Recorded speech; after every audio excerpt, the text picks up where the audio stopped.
Assalamualaikum warahmatullahi wabarakatuh. Halo rekan-rekan semuanya. Selamat datang di video presentasi kami hari ini. Sebelumnya kami ingin mengucapkan terima kasih kepada rekan-rekan semua yang telah menyempatkan waktu dan ikut berpartisipasi dalam menonton video presentasi kami. Perkenalkan, kami dari kelompok 1 yang beranggotakan saya sendiri Dila Andar Siva sebagai moderator dan pemateri pertama, dan rekan saya Pak Aditya Tadika Buliana sebagai pemateri yang kedua. Pada kesempatan kali ini, kita akan membahas materi tentang attending. Mungkin bisa rekan-rekan bayangkan, jika rekan-rekan itu lagi curhat atau cerita ke teman kalian, tapi teman kalian tuh malah fokus dan sibuk main HP, atau kalian lagi cerita tuh mereka tuh tatapannya itu kemana-mana, pasti rasanya tuh gak enak kan? Gak nyaman, kayak ngerasa gak diperhatiin, gak didengarkan. Nah, itulah alasan kenapa attending itu menjadi keterampilan dasar yang super penting dalam konseling. Hari ini kita akan membahas apa itu attending, mulai dari kontak mata yang hangat, kemudian bahasa tubuh yang mendukung, sampai cara mendengarkan aktif yang membuat klien atau konseli itu benar-benar mereka tuh merasa kayak didengarkan dan diperhatikan. Oke, tanpa berlama-lama, kita langsung saja ke pembahasan awal yang akan dibahas oleh saya sendiri. Kita akan membahas materi tentang pengertian keterampilan attending, definisi dasar. Poin pertama, itu menurut Andy Mappier, attending itu adalah perhatian penuh yang libatkan kognitif. Anda pikirkan apa yang dikatakan klien, seperti analisis masalah, kemudian adanya emotif, yaitu perasaan empati. Jadi kita itu menunjukkan rasa peduli, empati, seperti saya paham sedihmu. Bisa ditunjukkan lewat aksi fisik, jadi itu langsung hadap klien, adanya kontak mata, dekati klien. Jadi yang paling penting itu saya itu fully present gitu. Untuk poin kedua, itu menurut Abu Bakar M. Ludin, itu lebih menekankan ke sikap budaya di Indonesia. Jadi jarak duduk itu jangan terlalu dekat dan jangan terlalu jauh. Karena beberapa klien itu merasa tidak nyaman, ataupun ada yang pemalu, ada yang gak nyaman gitu. Jadi mungkin kita juga bisa lihat gitu dalam kehidupan sehari-hari, contohnya seperti kita mendengarkan teman, baik itu teman di pekerjaan, teman di kampus, teman bermain, sahabat, sekalipun kalau misalnya mereka curhat, itu harus sesuaikan jarak agar dia tuh nyaman ketika bercerita dan curhat tanpa adanya tekanan sosial. Jadi jarak duduk itu juga penting gitu.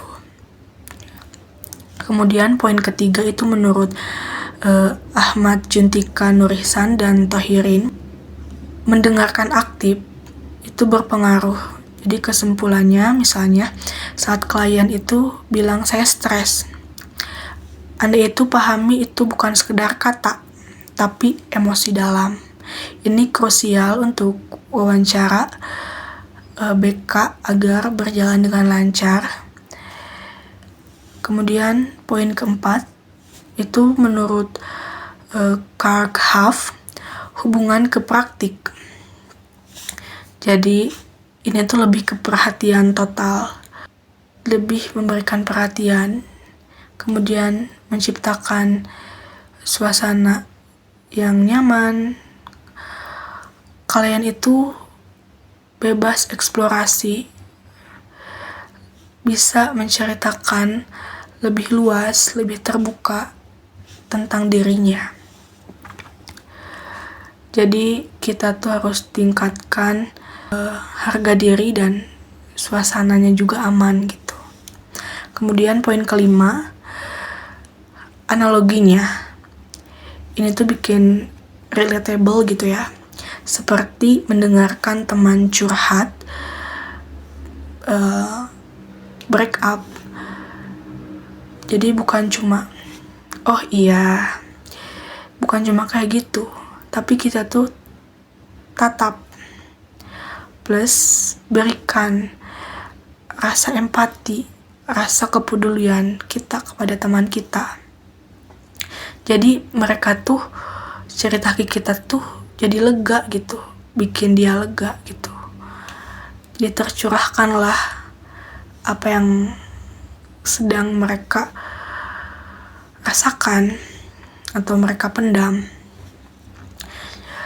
Atau di kehidupan seperti contohnya orang tua yang attending saat anaknya itu nilai ujiannya misalnya tuh jelek gitu ya. Itu tuh bisa diubah. Yang asalnya frustasi belajar, malah itu menjadi motivasi untuk belajar. Jadi attending ini, kita sebagai calon konselor itu memang harus paham untuk keberlangsungan proses konselor yang memang penting ke depannya. Baik untuk slide selanjutnya, kita akan membahas pengertian keterampilan attending menurut variasi beberapa ahli dan kesimpulan dari para ahli. Oke, untuk poin pertama, menurut Sofyan S. Willis 2004, itu didefinisikan sebagai penampilan holistik nonverbal seperti posturnya itu, postur tubuh terus condong. Itu bukan sekedar condong saja gitu, tapi menunjukkan minat kita untuk mendengarkannya itu dengan sungguh-sungguh gitu. Adanya rasa antusias tertentu. Verbal seperti refleksi kata klien, Anda bilang stres, ya. Dan kontak mata untuk hargai klien, ini tuh tingkatkan harga diri. Jadi pentingnya kontak mata tuh memang sangat penting agar klien itu merasa dihargai sebagai pribadi. Poin kedua, itu menurut Supriyo dan Mulawarman 2006, itu lebih ke menekankan teknik fokus, dimana ini bikin suasana itu kondusif supaya klien itu bisa mengungkapkan pikiran, ide, perasaannya, emosinya gitu, tingkah laku, aksi. Jadi bebas untuk mencurahkan atau menceritakan, lebih terbuka.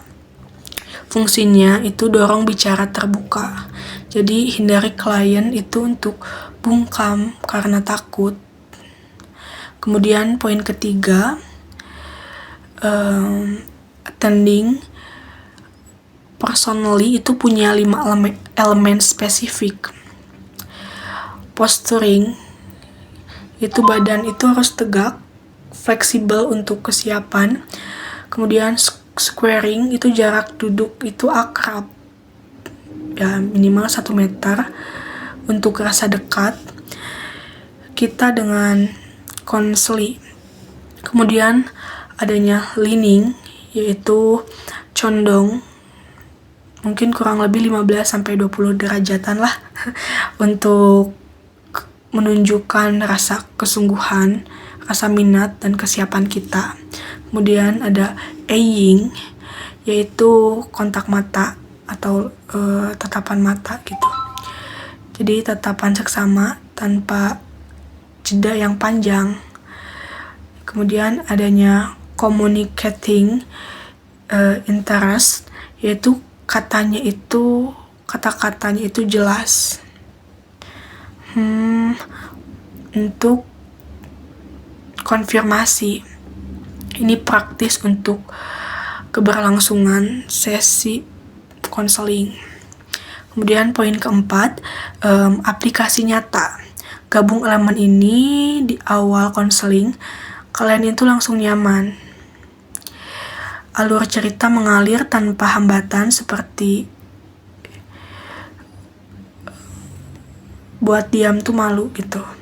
Kemudian poin kelima, manfaatnya dalam hal ini itu dapat hindari salah paham. Misalnya, anggap klien susah diajak bicara. Tingkatkan efektivitas seperti etika Rogers, fokus kepada individu, bukan label masalah. Kaitkan tujuan dengan menciptakan rasa aman untuk bisa mencurahkan perasaan dalam hati. Poin keenam, jadi analoginya seperti peta navigasi. Bikin jelas, tidak ribet kehidupan gitu.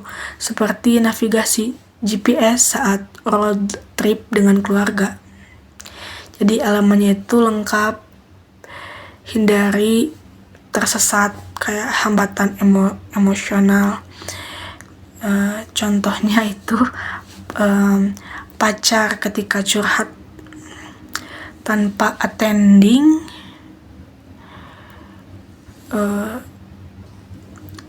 argumen dengan bonding yang kuat. Mana yang paling susah diterapin buat kalian? Tatap mata atau condongkan badan? Jadi memang harus bisa mempraktekkan hal tersebut. Minta feedback, apa kamu merasa didengarkan? Oke. Untuk slide selanjutnya itu akan membahas komponen attending. Untuk komponen attending utama itu selanjutnya kita akan membahas materi tentang komponen attending, dasar komponen. Jadi di bagian ini kita akan membahas komponen attending secara mendalam sebagai fondasi keterampilan dasar konseling seperti yang dijelaskan dalam makalah kami. Attending itu bukan hanya sekadar mendengarkan, tapi sebuah penampilan konselor yang utuh melalui perilaku nonverbal, verbal, dan lingkungan yang mendukung, seperti yang didefinisikan oleh Sofyan Willis sebagai penampilan yang mencangkup kontak mata, bahasa tubuh, dan bahasa lisan untuk menunjukkan perhatian penuh kepada klien. Untuk poin utama yaitu komponen keseluruhan. Komponen keseluruhan attending itu terdiri dari 4 elemen utama. Yang pertama, yang pastinya yaitu kontak mata atau visual. Hal ini tuh untuk menunjukkan minat dan kesungguhan kita secara langsung gitu. Yang kedua, yaitu sikap dan bahasa tubuh, gestur. Jadi melalui posisi badan dan ekspresi wajah. Kemudian yang ketiga itu tingkah laku, verbal atau non-verbal.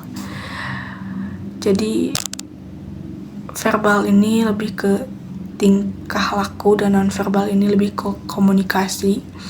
Jadi gabungan kata-kata dan isyarat yang responsif. Kemudian yang keempat, lingkungan nyaman. Jadi suasana tenang yang memungkinkan klien itu merasa aman. Mengapa komponen ini penting? Yang pertama, karena attending itu bersifat integratif. Jadi semua elemen itu harus saling melengkapi untuk menciptakan perhatian utuh, seperti yang ditegaskan Supriyo dan Mulawarman. Attending ini lebih memusatkan perhatian agar klien atau konsul itu merasa dihargai dan suasana kondusif untuk ekspresi bebas pikiran, perasaan, dan tingkah laku.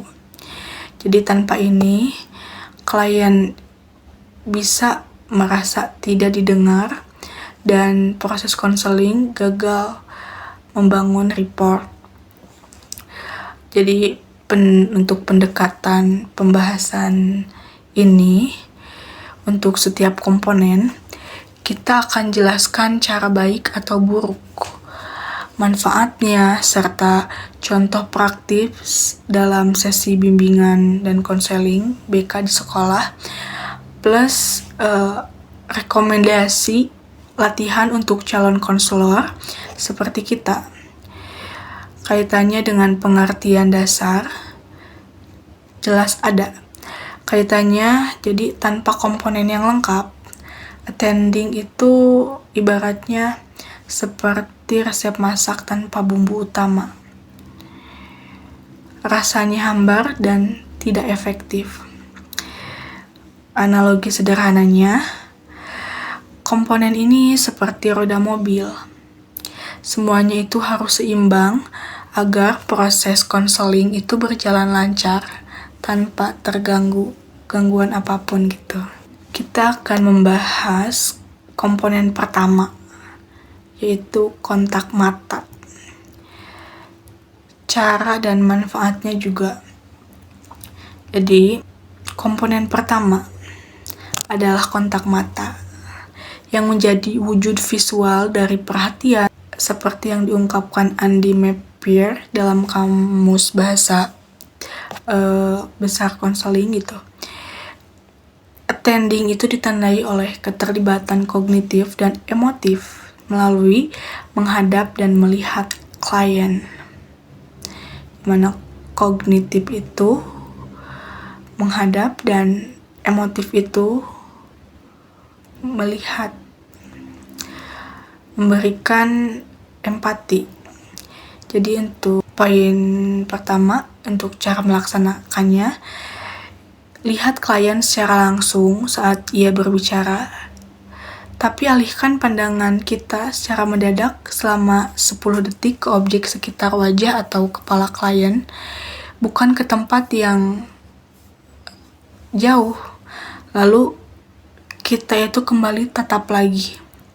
Lakukan dengan wajar, jadi ekspresi kita tuh ya tidak galak atau menyeramkan, seperti senyum, memberikan senyuman yang ringan sambil mendengarkan. Ini sesuai dengan penjelasan makalah kami. Jadi kontak mata yang baik itu mengekspresikan minat kita sungguh-sungguh untuk mendengarkan dan ikut terlibat dalam proses konseling tersebut. Dan selanjutnya, manfaat terperinci. Jadi memang benar banyak manfaatnya. Jadi kontak mata ini itu mendorong peningkatan keterlibatan dan kualitas hubungan. Jadi awal yang mendorong itu ya dari kontak mata ini. Logikanya itu seperti jembatan emosional di awal sesi, yaitu menjadi indikator kebutuhan afiliasi, hubungan dekat, keterlibatan, dan ikut serta seperti yang disebutkan Karl Huff, bahwa attending adalah perhatian total yang membangun kepercayaan. Jadi klien itu merasa didengarkan dengan serius dengan sungguh-sungguh sehingga lebih bebas mereka untuk mengekspresikan sesuai tujuan attending dari Huta Huruk dan Pibradi untuk membangkitkan harga diri dan suasana yang aman. Contoh praktisnya bisa kita bayangkan sesi BK di sekolah. Klien atau konseli siswa cerita masalah belajar yang membuatnya itu stres. Kita sebagai konselor itu bisa mempraktekkan dengan menatap mata siswa 10 detik, lalu alihkan sebentar ke bagian wajah yang lain atau yang dekat, bahu, sebentar saja, lalu kita tatap lagi sambil angguk. Siswa itu secara tidak langsung itu merasa didukung. Mereka akan melanjutkan cerita tanpa ragu dan proses konseling itu berjalan dan mengalir. Kaitannya dengan pengertian, ini tuh mewujudkan perhatian visual dari definisi Mappier, bikin klien itu terlihat emotif sepenuhnya. Kalau dianalogikan itu seperti lampu lalu lintas berwarna hijau, tatap yang tepat beri sinyal, lalu cerita, saya aman dan siap untuk mendengarkan.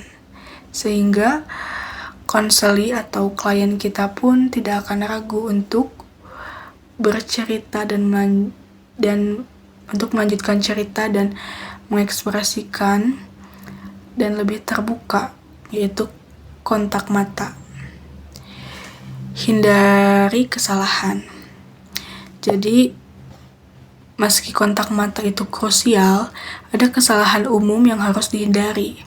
Seperti yang diperingatkan dalam makalah, 3 hal utama yang merusak attending. Biasanya kesalahan umum dari 3 hal ini sering terjadi. Jadi yang pertama itu dimana tidak pernah melihat klien atau konseli, seperti cuek atau tidak peduli. Itu akan membuat klien itu merasa tidak penting dan akhirnya menutup diri dan tidak melanjutkan dan tidak adanya keterbukaan.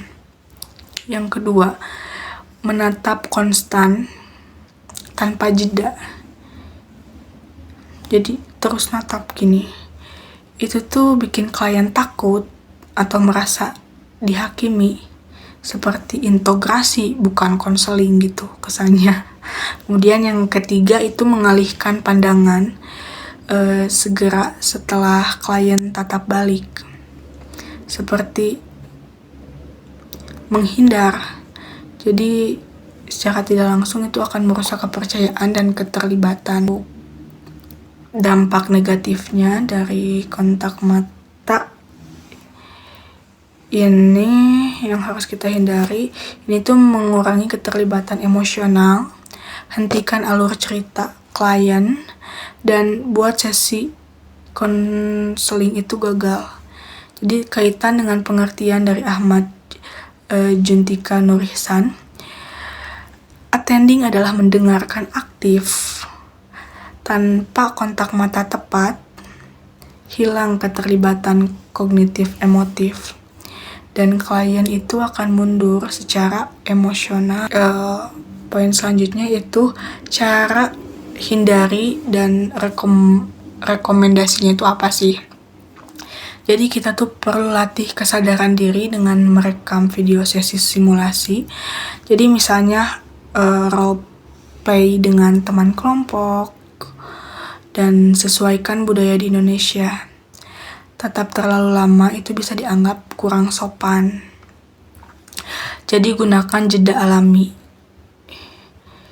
agar kesannya itu berjalan secara alami dan natural. Jadi dari makalah ini harus diingat bahwa kontak mata itu harus wajar untuk hindari kesan galak. Kemudian contoh buruknya, konselor itu saat proses konseling itu main HP saat klien itu bicara masalah pribadi, sehingga membuat klien itu berhenti, merasa tidak dihargai, dan konseling itu terhenti di situ. Jadi analoginya kita tuh harus hindari seperti rem blong pada mobil. Jadi tahap salah bikin kecelakaan, sehingga membuat report itu sulit untuk diperbaiki. Baik, untuk slide selanjutnya, yaitu komponen 2, sikap dan bahasa tubuh, gestur. Posisi baik.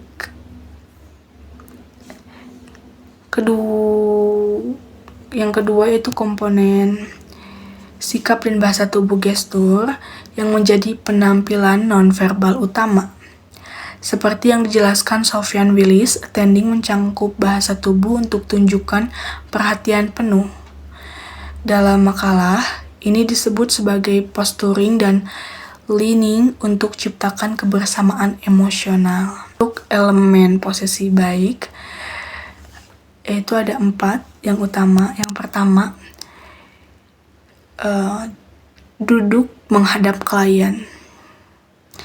Setelah duduk menghadap klien, fokus sepenuhnya, tunjukkan minat kita secara langsung. Kemudian yang kedua, tangan itu baiknya itu di pangkuan atau bebas, tapi kesannya tetap sopan gitu. Kadang itu gunakan isyarat seperti tunjuk cerita untuk klarifikasi, hindari rasa kaku. Kemudian yang ketiga, responsif wajah. Senyum spontan untuk empati, angguk kepala untuk paham, kerut dahi jika butuh jelas. Jadi dengan wajah yang berekspresi, bersemangat, dan ramah, membuat konseli itu lebih terbuka. Yang keempat, yaitu badan tegak lurus tapi fleksibel. Jadi lebih condong ke klien. Jadi kita tuh seakan-akan menunjukkan kebersamaan seperti leaning dan implikasi makalah untuk ungkap kesungguhan kita. Manfaatnya sangat besar. Bahasa tubuh itu menyumbangkan 70% pesan komunikasi non-verbal kuat, ciptakan rasa aman dan dukungan klien atau konseli itu agar mereka merasa dihargai. Ekspresi bebas sesuai fungsi attending dari Suprio dan Mula Warman itu untuk dorong klien berbicara terbuka. Kaitkan dengan pengertian half, ia wujudkan perhatian total yang bangun report seperti dialog saudara. Contoh praktisnya, saat klien cerita perasaan putus asa soal prestasi di sekolah, konselor itu gestur tubuhnya itu bisa untuk condongkan badan. Jadi kita tuh memperlihatkan adanya ketertarikan untuk mendengarkan, adanya kesungguhan, plus angguk sambil senyum. Klien itu akan lanjut ungkapkan perasaan yang lebih mendalam. Dari sesi BK, saat proses konseling itu menjadi lebih produktif. Kalau kita analogikan, itu seperti pose terbuka. Gestur tubuh tuh kayak pose terbuka. Jadi tangan itu bebas, undang klien masuk ke percakapan. Jadi bukan untuk menutup diri. Yaitu komponen yang kedua masih tentang sikap dan bahasa tubuh, gestur, tapi ini versi posisi buruk dan yang harus dihindari. Jadi untuk posisi buruk yang harus kita hindari, makalah kami dari akun 1987 itu sebut ada 8 hal yang harus dihindari karena bisa merusak attending secepatnya. Posisi buruk itu ada 8 hal. Yang pertama, badan atau kepala itu membungkuk. Jadi badan tuh kayak gak ada minat sama sekali gitu, membungkuk. Kepala juga membungkuk. Terus cuek, bikin klien itu merasa tidak penting. Jadi dari awal tuh tidak ada ketertarikan dari kita untuk mendengarkan klien tersebut. Yang kedua itu posisi buruk itu duduk itu sangat kaku. Jadi tidak ada kesan santai gitu. Jadi duduk pun kaku gitu. Jadi itu tuh akan menimbulkan atau menciptakan ketegangan yang membuat klien atau konselor itu tidak nyaman. Yang ketiga, posisi buruk yaitu gelisah atau resah. Adanya perasaan gelisah dan resah yang bisa kita lihat dari aksi fisik, seperti saat kita gelisah atau resah, main tangan, kuku, kertas, itu mengganggu fokus konseli saat mereka ingin menyampaikan atau menceritakan yang ada dalam diri mereka. Kemudian yang keempat, tanpa gerak isyarat. Jadi tanpa gerak isyarat juga itu tidak bagus, seperti wajah yang datar. Jadi itu seakan-akan kurangnya empati dalam diri konselor yang seharusnya ada gitu. Kemudian yang kelima itu gerak berlebih. Jadi gerakan yang berlebih ataupun tadi datar, wajah datar, ataupun gerakan yang kaku gitu, itu juga memang berpengaruh. Jadi kita itu sebagai konselor memang harus bisa menyesuaikan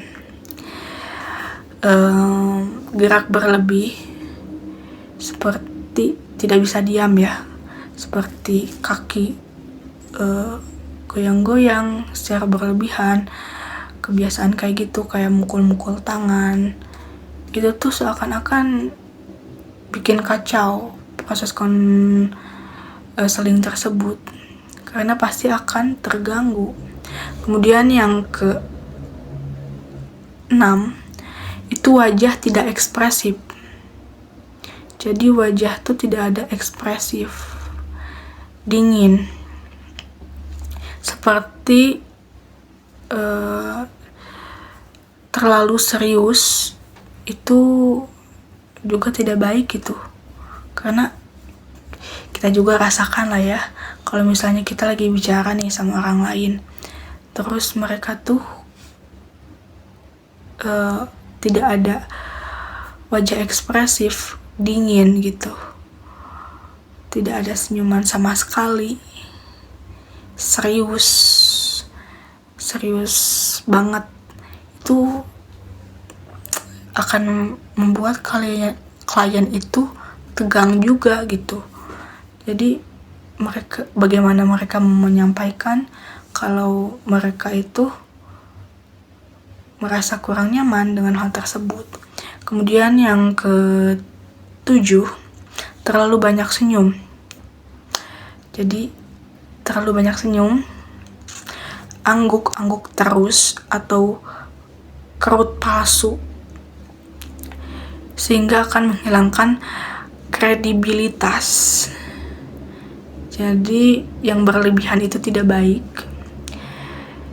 Jadi kita harus bisa menyesuaikannya sesuai dengan kondisi dan situasi yang ada.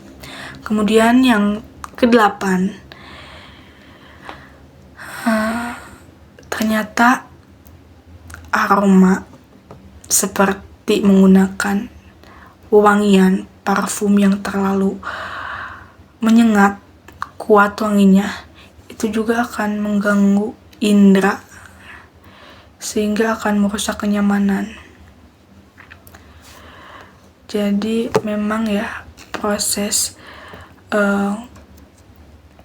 konseling itu dari komponen attending ini memang banyak dan harus kita realisasikan dalam kehidupan sebagai calon konselor yang baik dan bisa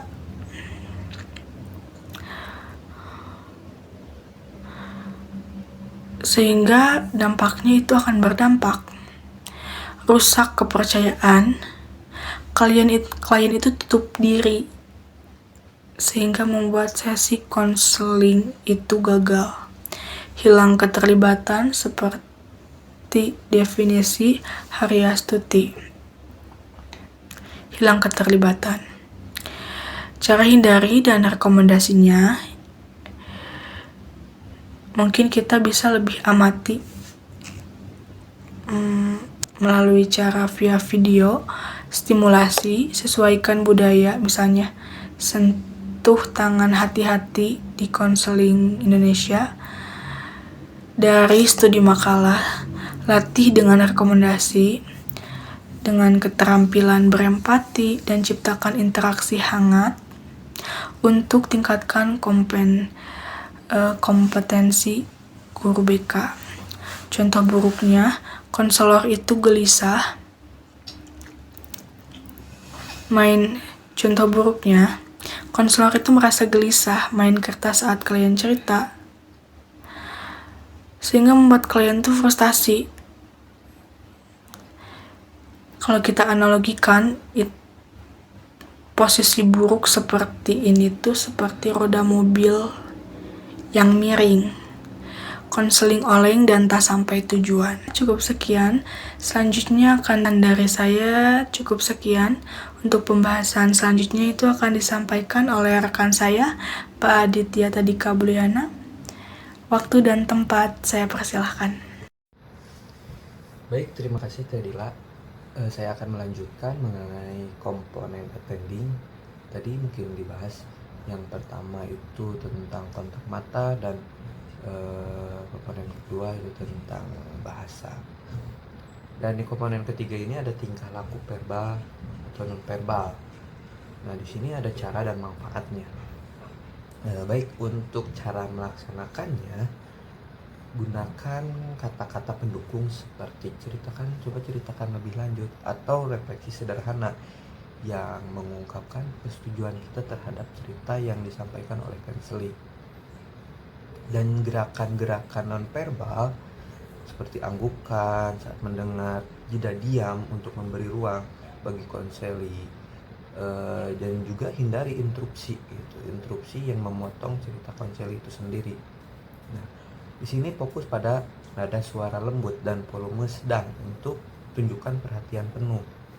Coba ceritakan lebih lanjut, ada yang bisa saya bantu, atau apakah Anda puas dengan sesi konseli saat ini? Atau adakah yang mengganggu Anda untuk bercerita? Selain panggilan Anda, kita juga bisa menggunakan panggilan-panggilan khusus kepada konseli atau siswa kita kalau di lingkungan sekolah. Misalkan kita sudah akrab dengan si konselingnya, siswanya mungkin bisa menggunakan nama panggilan untuk menjadi lebih akrab dalam bercerita. Manfaatnya tersendiri itu untuk membangun kepercayaan melalui komunikasi dua arah. Dorongan klien ungkap emosi yang mendalam gitu. Ketika attending ini sudah berhasil, tentunya akan ada keterbukaan gitu dari konselor itu sendiri. Dengan emosi yang mendalam, tingkatkan alur sesi dan pemahaman konselor. Nah, di sini harus aktifkan listening gitu. Ketika kita mendengarkan dan simpulkan dengan akurat gitu. Agar si konseli itu benar-benar merasa didengar. Selanjutnya, contoh praktis. Di sesi BK, misalkan di sebuah sekolah, saat siswa cerita masalah teman, konselor katakan, saya paham itu sulit. Atau mungkin Bapak paham itu sulit itu untuk Anda pahami gitu. Nah, sambil anggukan atau gerakan tubuh gitu yang memvalidasi pernyataan siswa tersebut. Wujudkan keterlibatan verbal atau non-verbal dari definisi Supiono dan Mula Warman, di mana ciptakan suasana kondusif untuk eksplorasi diri. Nah, ketika proses attending ini sudah dikatakan berhasil gitu, di mana siswa sudah mulai terbuka menceritakan permasalahannya, kita bisa mengeksplor lagi penyebab permasalahan ini. Tapi di sini jangan terlalu banyak memberikan ceramah gitu, atau misalkan menyalahkan si konseli atas kejadian yang terjadi. Tapi kita bisa menggali dengan pertanyaan-pertanyaan yang sifatnya bisa memvalidasi apa yang dirasakan oleh konseli itu sendiri.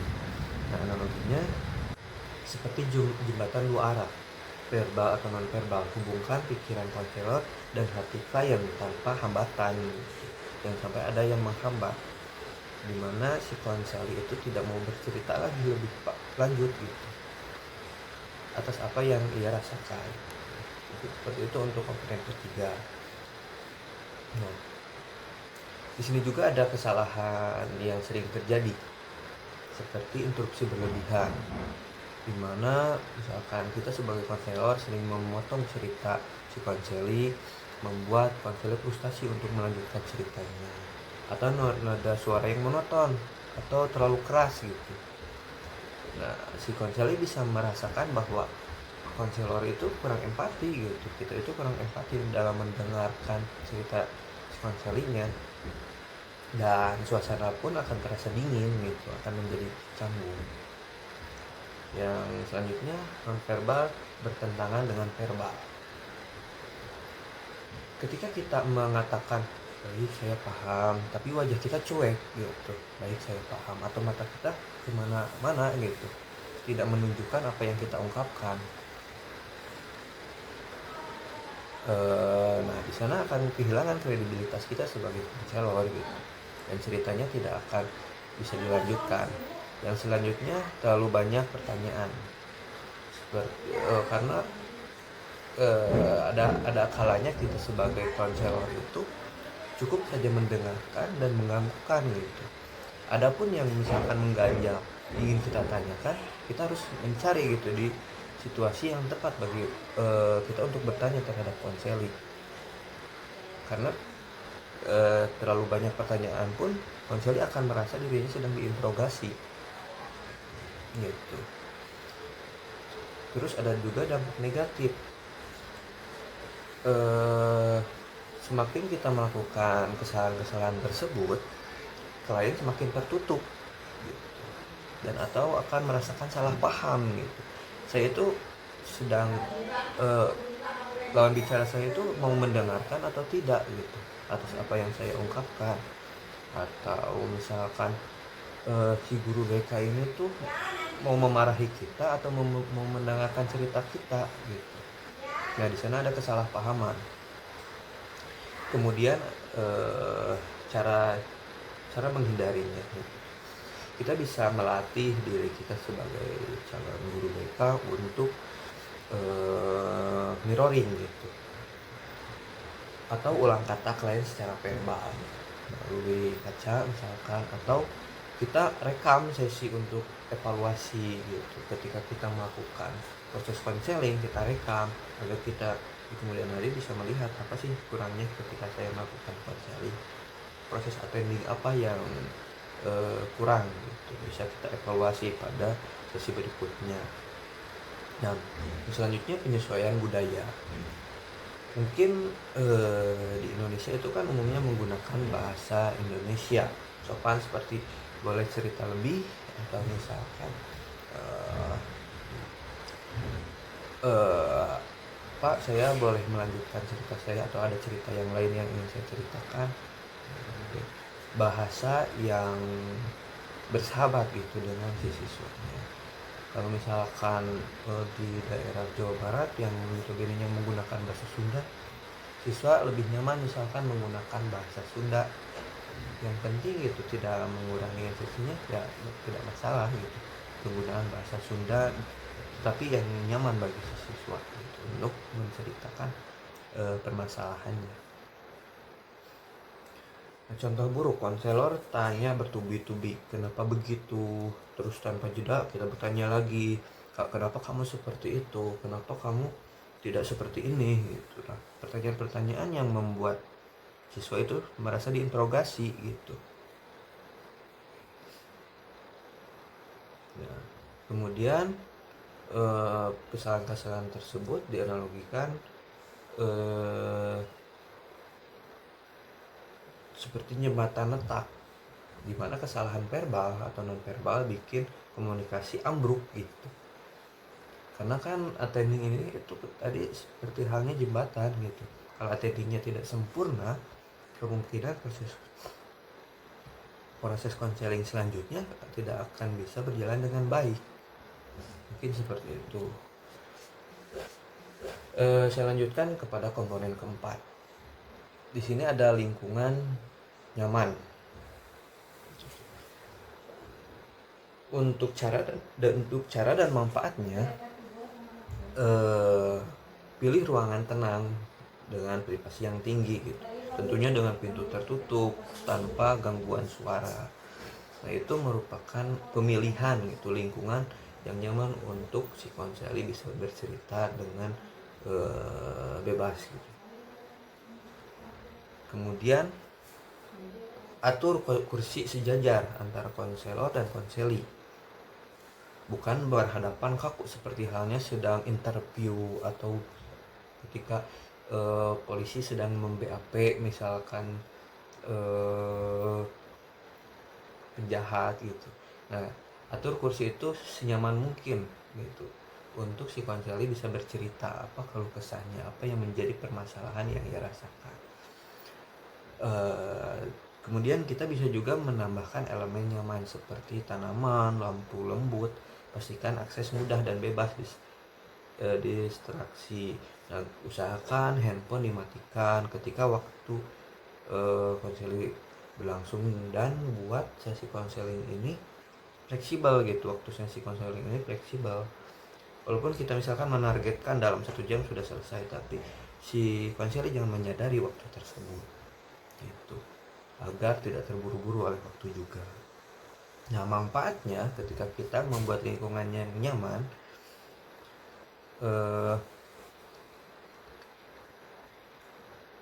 nah si konseli bisa lebih fokus terhadap dirinya sendiri gitu, tidak terpermasalahkan oleh misalkan bolak-balik ada orang yang bolak-balik, atau ada yang berisik, atau ada hal apapun yang mengganggu proses konselingnya berlangsung gitu.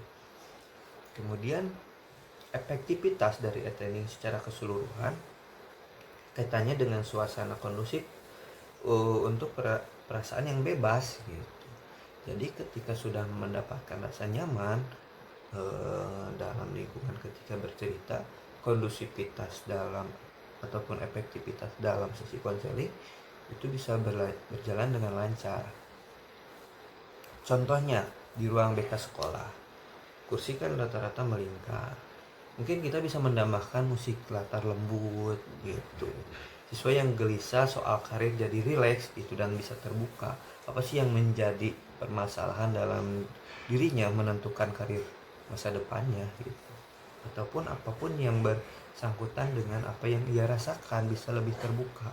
Mungkin seperti ini, Pak, saya merasakan misalkan saya pengen masuk ke universitas A dengan jurusan misalkan saya pengen ke kedokteran, tetapi orang tua orang tua saya misalkan lebih setuju saya untuk misalkan ke teknik. Nah itu kan menjadi permasalahan yang biasa terjadi gitu, pertentangan. Siswa tersebut tidak akan berani menceritakannya kalau misalkan si lingkungannya kurang nyaman gitu.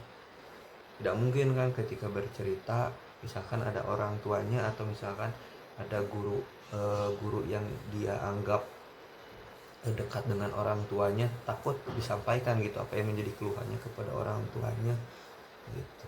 Nah itu kan menjadi apa ya, komponen yang dianggap penting itu, lingkungan dan nyaman gitu. Lingkungan yang nyaman itu dianalogikan seperti yang rumah aman gitu. Lingkungan nyaman bisa mengundang konseli pulang ke dirinya sendiri, itu intinya gitu. Nah kesalahan yang biasanya umum terjadi dalam pemilihan lingkungan yang nyaman, yang pertama, ruang yang berisik, banyak gangguan atau suara dari luar yang bisa membuat konseli terganggu. Kemudian posisi kursi berhadapan langsung, terasa konfrontatif gitu, kurang intim. Ketika berhadapan seperti ini, misalkan saya menghadap ke kamera sekarang, tentunya si konseli merasa apa sih ini, saya sedang diinterogasi atau apa gitu. Apalagi dengan rentetan pertanyaan yang langsung gitu, menganggap ini tuh konseling atau proses interogasi gitu. Itu kan jadi pertanyaan. Nah itu juga posisi kursi yang berhadapan langsung itu kurang kondusif, jadi bisa disesuaikan gitu dengan kenyamanan konseling. Elemen yang tidak nyaman, misalkan kursi yang keras, cahaya yang terlalu terang, atau bau tidak sedap di ruangan tersebut yang bisa mengganggu fokus atau keintiman dalam konseli bercerita. Yang selanjutnya elemen tidak nyaman. Yang selanjutnya kurangnya privasi. Misalkan pintunya terbuka, banyak orang lewat, rusak kepercayaan gitu. Saya benar-benar ini bisa cerita atau enggak ya, itu ada teman saya, takut dibocorkan kepada orang lain misalkan. Nah itu kan bisa menjadi mempengaruhi. Kemudian dari dampak dari kesalahan tersebut, dimana konseli akan merasa cemas atau tidak fokus dalam berceritanya gitu. Nah di sana dikatakan attending akan gagal total karena proses konselingnya terhambat gitu, dimana hilangnya kenyamanan dari konseling. Cara menghindarinya, evaluasi ruang prasesi. Misalkan sebelum kita melakukan konseling, cek dulu apakah lingkungan kita sedang tenang tidak, bisa diceklis, nyaman tidak, dari privasinya bisa terjaga atau tidak. Mungkin kita bisa mengadaptasi budaya, misalnya ruang terbuka di sekolah desa tapi tetap aman. Nah, sesi konseli bisa saja gitu kita laksanakan di luar ruangan gitu. Yang penting si konseli itu merasa nyaman.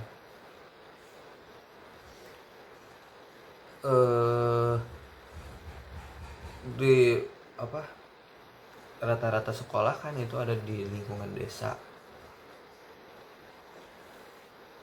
Tapi kan lingkungan sekolah itu walaupun terbuka, tetapi kan bisa aman dari berisiknya warga atau aktivitas warga lainnya gitu. Nah contoh buruk dari lingkungan yang kurang nyaman, ketika sesi BK di koridor sekolah yang terlalu ramai,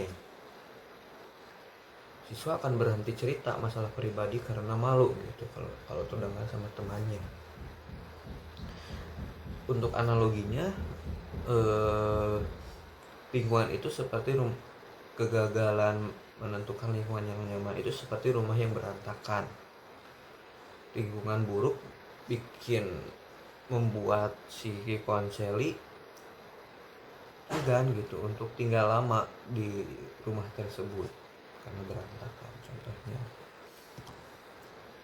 Nah, untuk selanjutnya ada integrasi komponen dan rekomendasi latihan.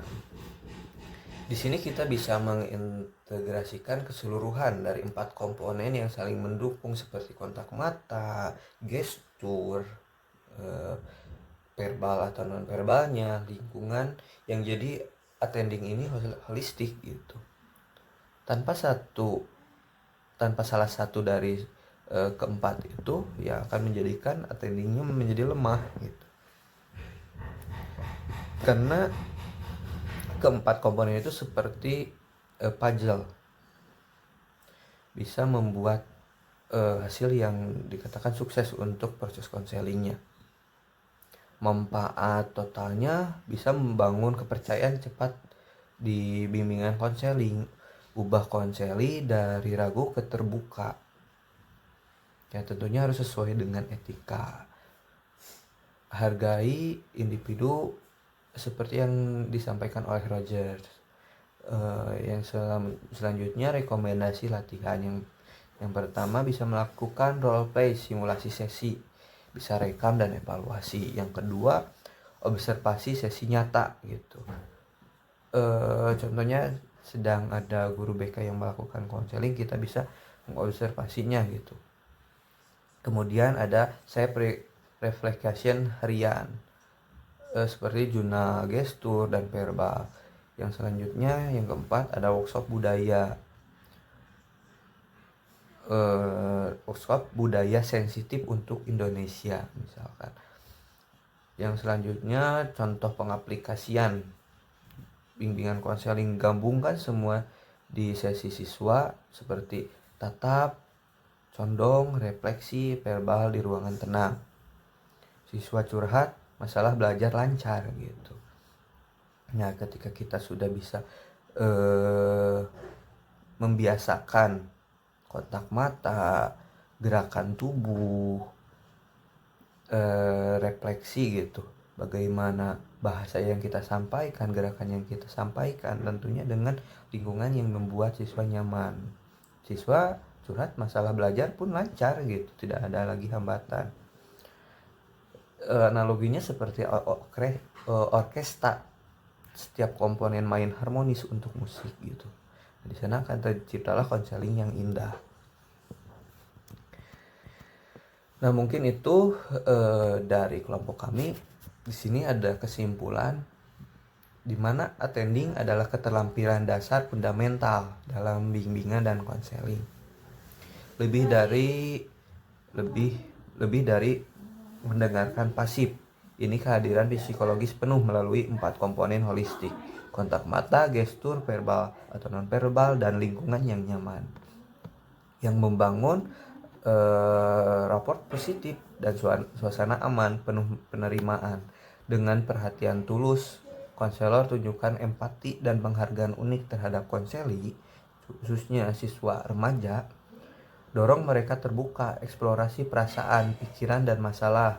Ubah ragu jadi percaya diri atau isu belajar emosi sosial. Tanpa attending baik, teknik lanjutan akan gagal karena kepercayaan rapuh gitu.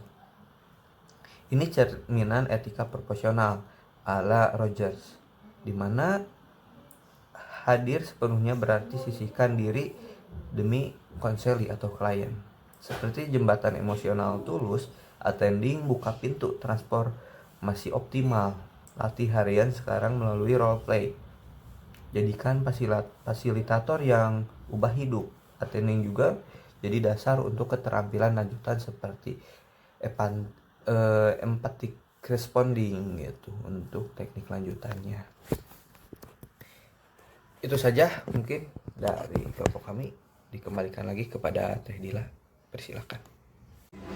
Oke, teman-teman semuanya, itulah sekilas tentang attending, keterampilan dasar konseling yang seperti superpower buat membangun hubungan yang kuat antara konselor dan konseli. Ingat, dengan perhatian penuh, kita itu gak cuma mendengarkan kata-kata, tapi juga hati orang lain. entah sebagai calon konselor atau hanya sekedar ingin menjadi pendengar yang lebih baik. Mungkin cukup sekian dari kelompok kami, kelompok 1. Wassalamualaikum warahmatullahi wabarakatuh.